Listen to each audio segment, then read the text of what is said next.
Hey guys, it's Lisa with Are You My Cousin? And it's time for our Thursday YouTube Live. Let me get my microphone a little closer for you guys. So, hey, we already have folks in the chat room joining us. Hey, we have D Tittle. Looking forward to, I'm glad you're looking forward to this one. Hey, Carol from Maryland and Mary Jane. She said her husband would take her to a graveyard for a special birthday treat. I love that. I know my family thinks I'm just a little crazy for that. So anyway, welcome all. So glad that you guys are here today and back. I know you guys have been with me before. For those of you who are perhaps just finding me, I am Lisa Listen. I am the writer over at Are You My Cousin, the blog and the website. And the YouTube channel too, I guess. So if you are just joining us, I'd love it if you hit subscribe, and that way you don't miss any new videos that I post. I do try to come and do a YouTube Live every Thursday afternoon at 3 p.m. Eastern Time. So I'll let you do the calculations for your time zone. But I do try to come here live and let you guys just, let's chat. I love to talk genealogy, obviously. Love for it if you would let me know, just kind of in the comment section, just, where are you from? Where are you listening from? I think it's always really interesting to hear where people are joining me from and watching from. It's a lot of fun. I'm actually in North Carolina, on the eastern coast of North Carolina. So I'm kind of in the center of North Carolina, and we have actually a beautiful day here for fall. I think we're finally going to start to get a break in some of that really oppressive August heat that we've had. So I hope everyone those of you who are watching from the West Coast, from over in California, I hope everybody's staying safe. I am seeing just those just horrific pictures of the fires over there, and have talked with some of my folks in my Finding Female e-course that's currently running that, or from that area. And it is just obviously very devastating out there. So fingers crossed. I'm really hoping that everybody stays safe out there. So, hey, we have Teresa from Denver and Don here from Lawrenceville. Wonderful. Thank you so much for joining me. Okay, so a couple of announcements today. Nothing too big. Let me grab my notes so I don't forget.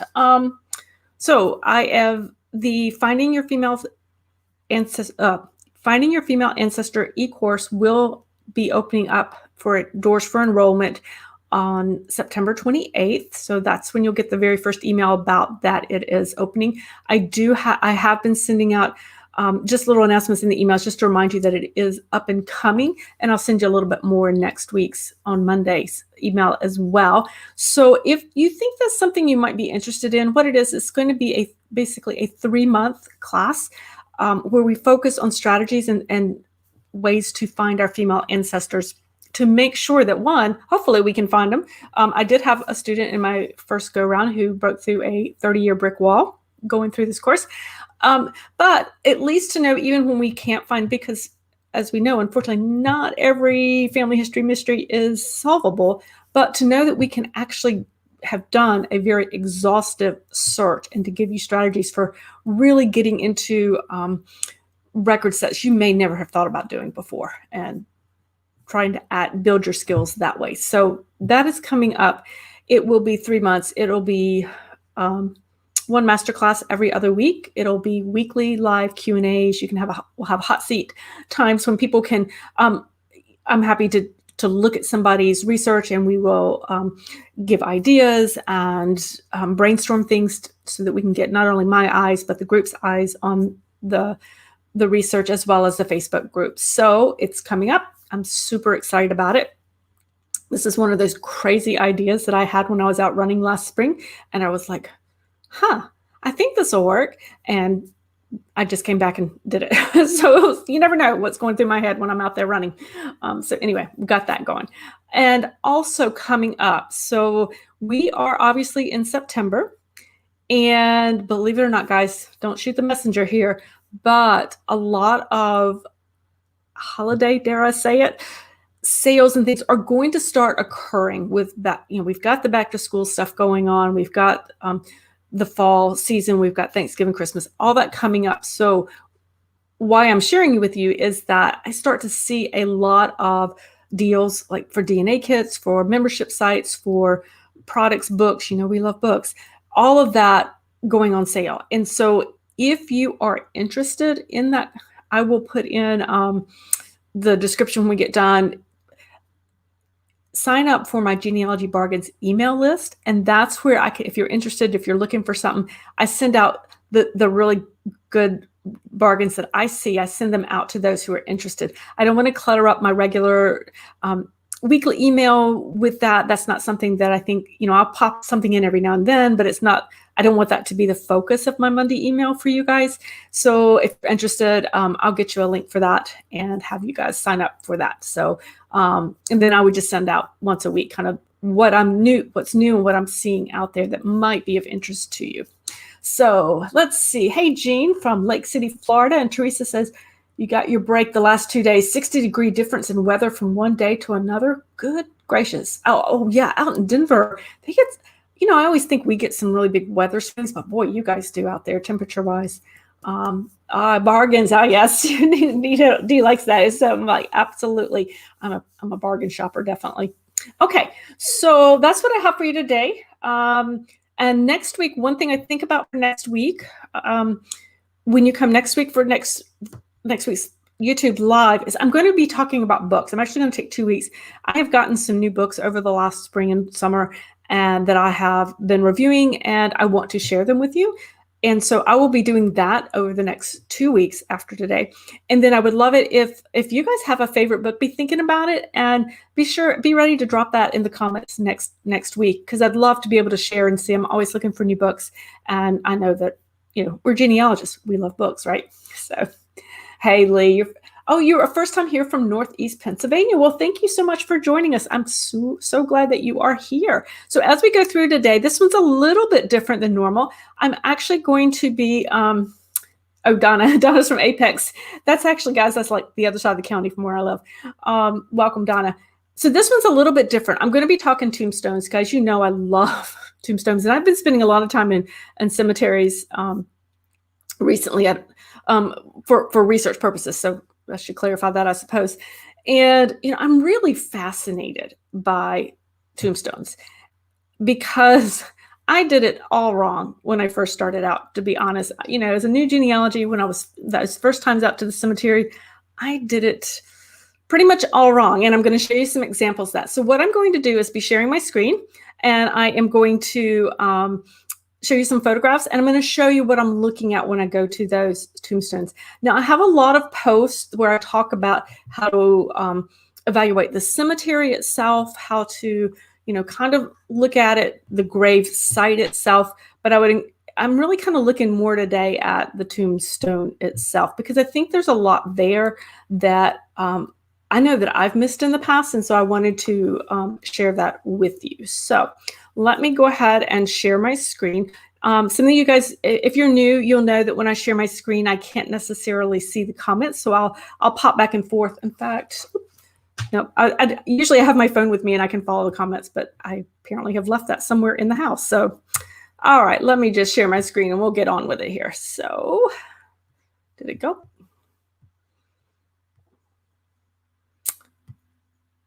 All right. Whoops. Hang on, guys. I'm going to get you there. Here we go. And here is the first up gravestone I'm going to show you. So this one is actually, I did not take this one. This was up in somewhere in the area of Boston. And probably the first thing you notice is that this is a tombstone for a Jewish man. And it is in both Hebrew and in English. So unfortunately, this is one of my husband's ancestors. I have not been able to actually view this tombstone individually. But the first thing that I noticed, and obviously it was in a Jewish cemetery, is the Hebrew on it and the Star of David at the top. So that tells me right away the faith of this gentleman. And so in the back of my mind, what I'm thinking is, okay, I know the faith, therefore I can start to think about, I would research what synagogue he would have been a part of, and tried to, at that point, reach out to them for records as well. Certainly we have his name there. We know that he was a father, and we have his death date and his age. So he was actually, 60 years. He was fairly young when he passed away. Based on the date, obviously I would know that there would be a death certificate would have been generated for this gentleman. If I hadn't already found it, I would pursue it more. Perhaps because I now have a specific death date, I would be able to have a more successful search for Selig. But what I really wanted to kind of speak to here is the fact that it's very important that we understand the cultural and the social heritage of our ancestors. And you guys know I talk a lot about understanding their lives and what was important to them. Because one of the things that I missed and really struggled with is I had a tombstone very similar to this one. And again, it was for a Jewish ancestor. And I could not for the life of me find his father, the next generation back. This guy I had found, he was the immigrating ancestor. So therefore, I was trying to find his father, who was back in the homeland, which was imperialist Russia. So there were a lot of challenges there for me to find out who that was. And so I happened to be at Roots Tech, I guess my first year. And so I had a picture of the gravestone and I took it to the gentleman at the Jewish Genealogy Society's booth. And I said, could you guys help me with this? Is there any clues you can give me? Because I don't read Hebrew. So they helped me translate it, but they also said, did you check the back of the tombstone? I'm like, well, no, I don't have I don't have a back. I only have this picture of the front. I said, get a picture of the back. See if somebody will go take a picture of the back of the tombstone. They said it is very common for the back of the tombstone to hold the name of a father or a mother. So always check it. Particularly, sometimes they told me sometimes in America, if the front might be in Hebrew and the back might be in English. So they've seen it both ways. And of course, obviously, it was important to get the tombstone translated any of the Hebrew that I saw, because they said it also typically a Jewish tombstone would name the father.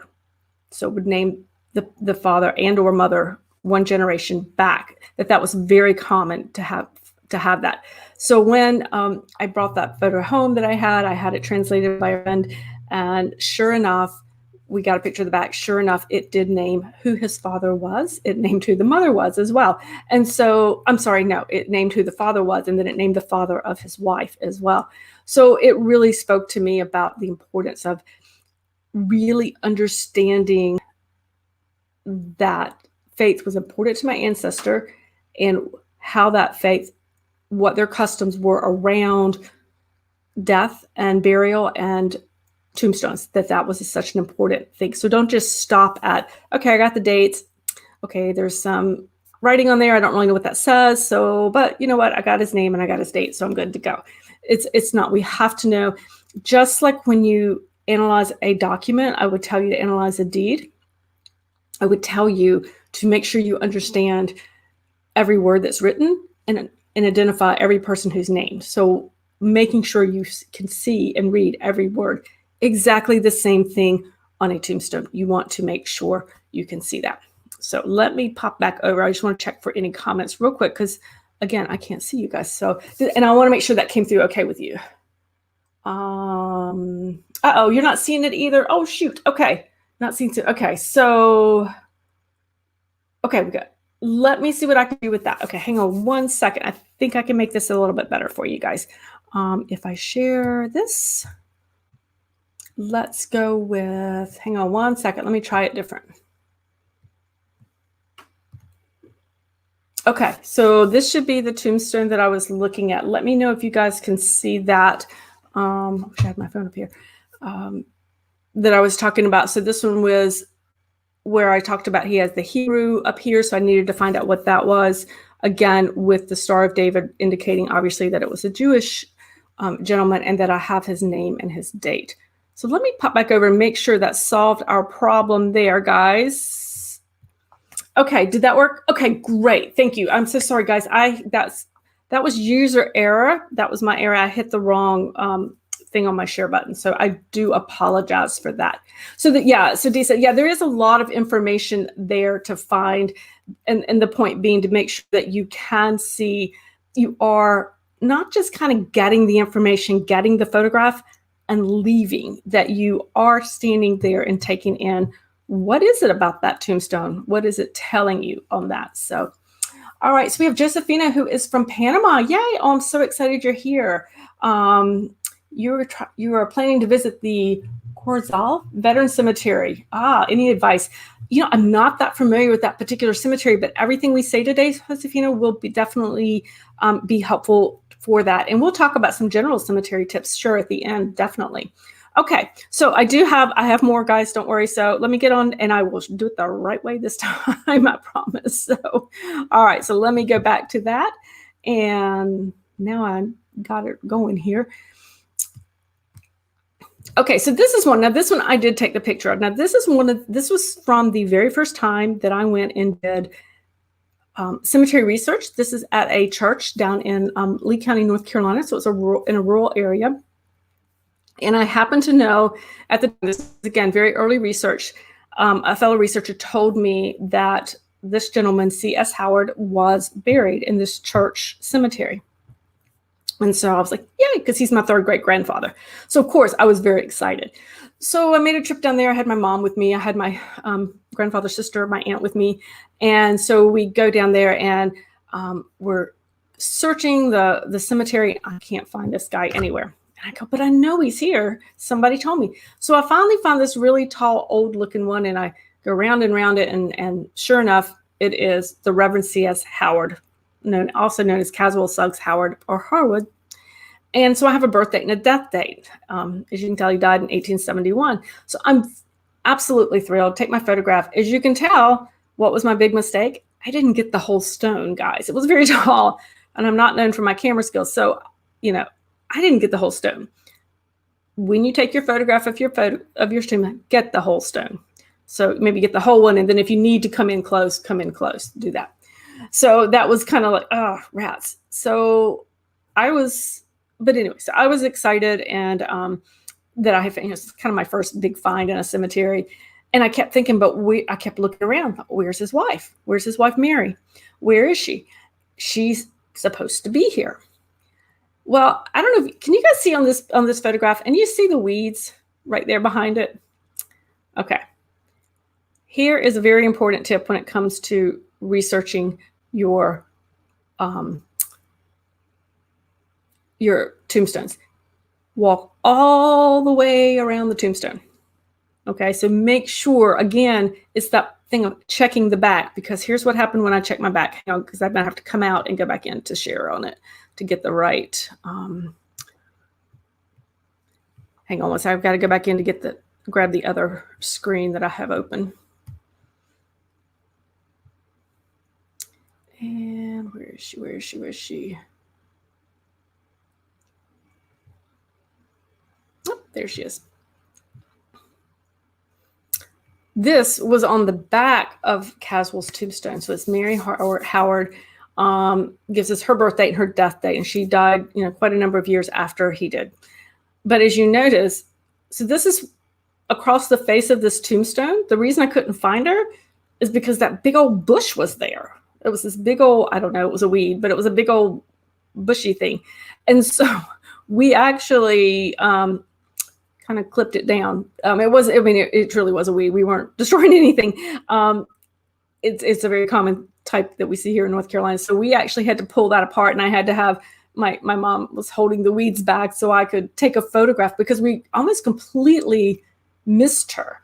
And her side is actually in better shape than his side, I think probably because it was covered. And also what you don't see at the base, and again, I don't have the whole thing, was a large fire ant mound. So there's another tip, guys. Genealogy aside, watch out for the fire ants if you're doing Southern research, because those things are bad news. So watch out for that. But so again, I was able to get this. Now, the really interesting thing here for this tombstone is really the surname, the fact that they use the surname Howard on both sides, because this is a family that used the name in formal records as Harwood, Harward. It makes me wonder, it is a clue to me, if this stone, how much later the stone may have been placed after the deaths of these two individuals, because of the name Howard. I mean, it is because they didn't really use that name that consistently during those time periods. It was really after the 1900s that we were hearing that name Howard used consistently as opposed to Harwood. So that's a clue in my mind that maybe this was placed at a much later date. If that's so, the important thing to think about is, are these dates correct? Now, for my guys, I do know these dates are correct because they're in the family Bible, but a tombstone is not a primary source. It is a secondary source because they can be placed later. So if a date looks off, then investigate it because it very well may be off. It may not be correct. So I'm curious from you guys. Let me know in the comments. Have you guys found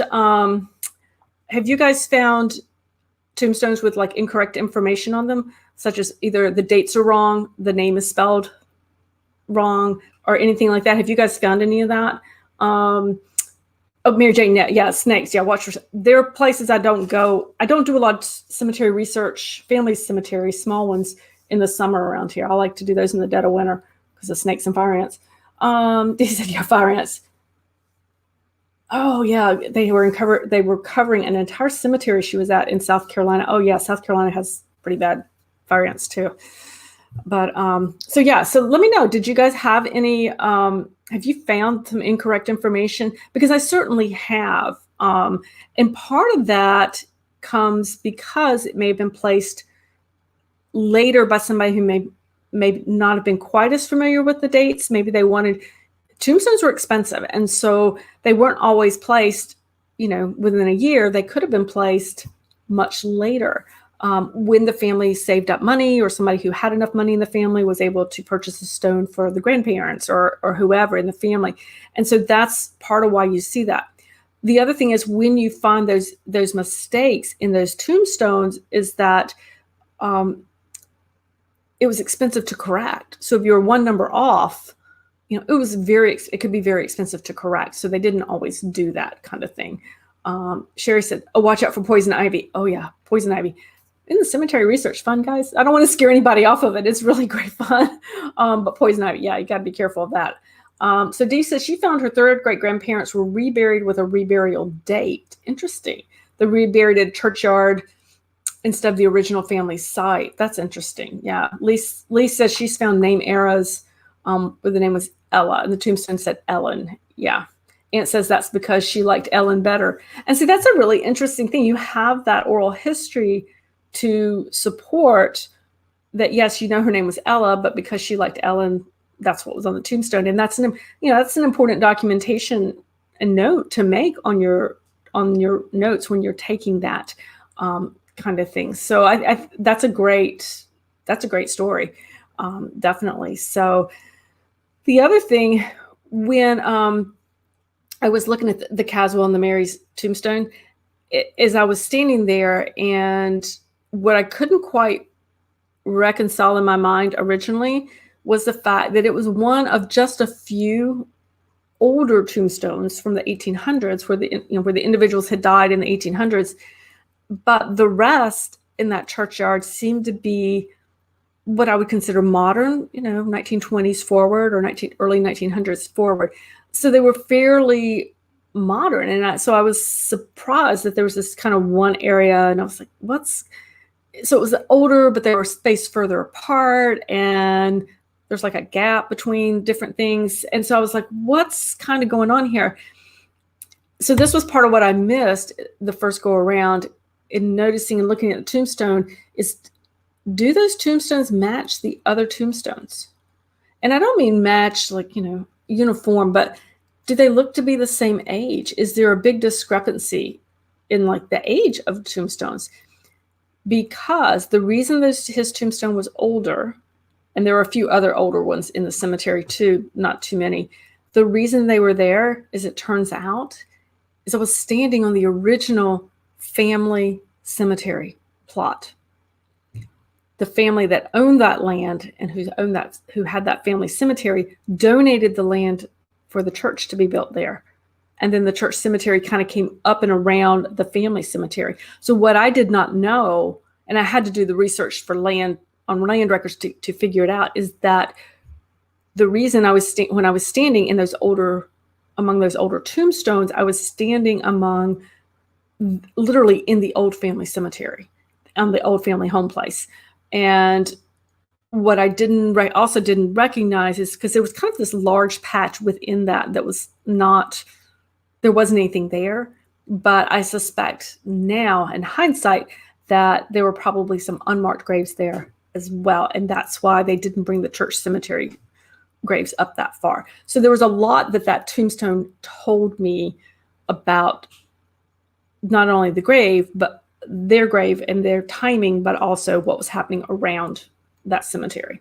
All right, let's see here. So Dee says she found the correct date on a death by newspaper research. Oh, that's wonderful. Oh, because a wonderful librarian helped you.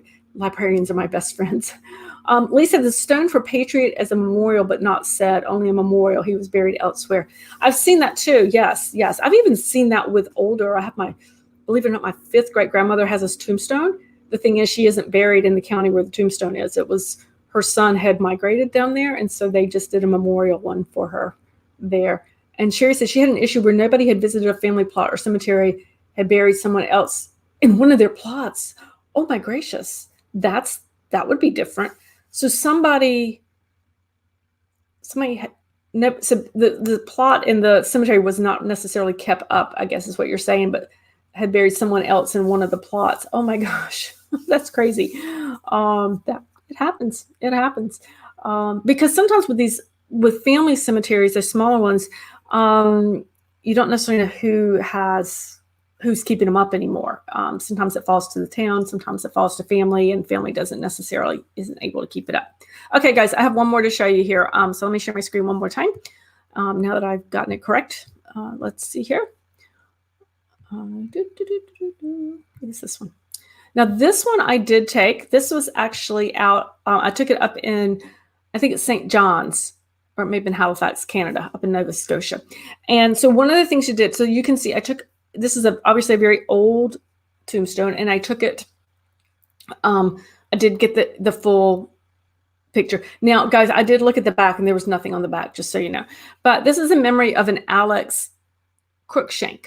Love that. I'm going to enlarge that just a little bit so you guys can see it better. There you go. So, and it's a little bit hard to read based on the shadows, but he was there in Halifax. It gave a little bit of information about that he died there at Windsor. He was on the Bay of Fundy. He was 39 years old, so unfortunately he was fairly young. But what I really wanted to point out here was once I get all of that there, I'm looking at these symbols up top here. Now, these were not symbols that I was familiar with. And I did actually post this. This was taken last fall. I did actually post it on my Instagram account. And somebody came back and said, oh, yeah, he said that's indicative of his occupation, probably engineering type of occupational things. Don't quote me on that, but it is part of his occupation. He said, so that would be something I would do.